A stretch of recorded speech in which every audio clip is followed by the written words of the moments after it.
கால்களுக்கு தீபம், உம்முடைய வசனமே சத்தியம். யோவான் 17:17. கர்த்தருடைய பரிசுத்த நாமத்திற்கு ஸ்தோத்திரம். குட்டி நண்பர்களே, தேவன் நம்மோடு இருக்கிறார். அவர் வார்த்தை நமக்கு வெளிச்சம் தரும். காலையிலும் மாலையிலும் தேவனுக்காக எரியும் நெருப்பு போல நம் இதயங்களும் அவர் அன்பினால் நிரம்ப வேண்டும். இந்த பாடம் நம் வாழ்க்கை முழுவதையும் தேவனுக்கு சந்தோஷமான பலியாக கொடுக்க கற்றுத்தருகிறது.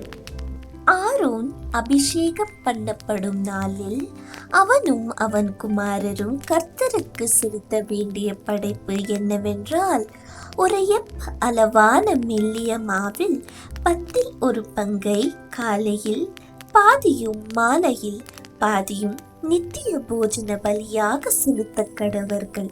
லேவியராகமம் 6:20.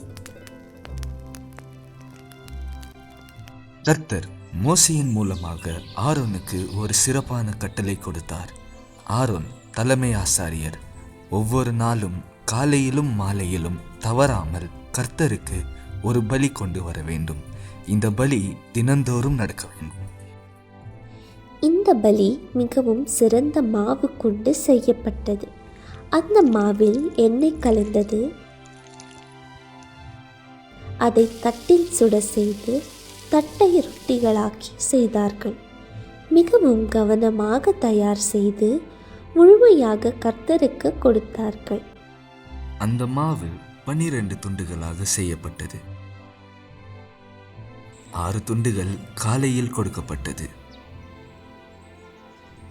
6 துண்டுகள் மாலையில் கொடுக்கப்பட்டது. இந்த பலி ஒரு நாளும் நின்றதில்லை. நாளுக்கு நாள், ஆண்டுக்கு ஆண்டு அது நடந்து கொண்டே இருந்தது. இந்த ஒரு பலி வேறொரு கோணத்தில் இருந்தது. ஆசாரியர்களுக்கு இதை சாப்பிடவும் அனுமதி இல்லை. இது முழுமையாக பலிபீடத்தில் சுடப்பட்டது. எல்லாம் கர்த்தருக்காக மட்டும். ஒரு துண்டும் வைக்கப்படவில்லை. இந்த பலி இயேசுவை காட்டியது. மிகவும் சிறந்த மாவை போல இயேசு முழுவதும் தூயவராய் ஆனார். எண்ணெய் போல அவர் பரிசுத்த ஆவியினால் நிரம்பினார். நெருப்பில் சுடப்பட்ட ரொட்டி போல அவர் கஷ்டங்களை அனுபவித்தார். ஆனால் அவர் அன்பு இன்னும் அதிகமாக ஒளிர்ந்தது. பாதி பலி காலையிலும் பாதி பலி மாலையிலும். இயேசுவின் வாழ்க்கையும் அப்படித்தான் இருந்தது. அவர் வாழ்க்கையின் ஆரம்பத்திலிருந்து சிலுவை வரை அவரின் முழு வாழ்க்கையும் கர்த்தருக்கு ஒரு பலி. அவர் எல்லாத்தையும் கொடுத்தார். இப்போது நாம் இயேசுவை பின்பற்ற வேண்டும். நாமும் தினம்தோறும் நம் வாழ்க்கையை கொடுக்க வேண்டும். ஒரு முறை மட்டும் இல்லை, ஒவ்வொரு நாளும்.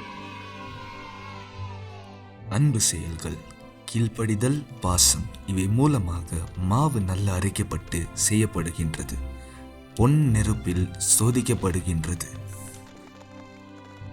அதுபோல நம் இதயத்தையும் கர்த்தர் கஷ்டங்கள் மூலமாக செய்து அமைக்கிறார். அதனால் நாம் அன்பு இன்னும் பலமாகும், இன்னும் தூய்மையாகும். நாம் எல்லா நேரத்திலும் கர்த்தருடையவர்கள்.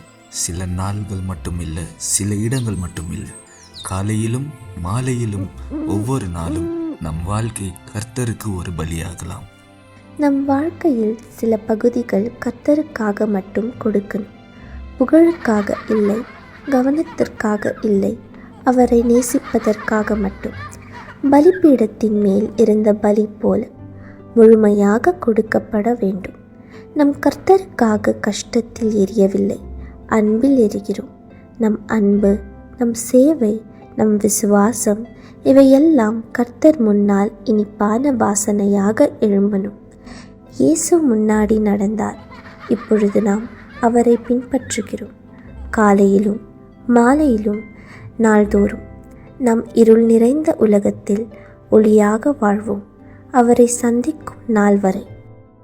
பரலோக பிதாவே, எங்கள் வாழ்க்கை ஒவ்வொரு நாளும் உமக்கு ஒரு பலியாக கொடுக்க எங்களுக்கு உதவி செய்யும். காலையிலும் மாலையிலும் உம்மை நேசிக்க, உமக்கு சேவை செய்ய, இயேசுவை பின்பற்ற எங்களை கட்டுப்படுத்தும். எங்கள் வாழ்க்கை உமக்கு ஒரு இனிப்பான பரிசாக இருக்கட்டும். எப்போதும் நாங்கள் விசுவாசமாக இருக்க செய்யும். இயேசுவின் நாமத்தில் ஆமேன்.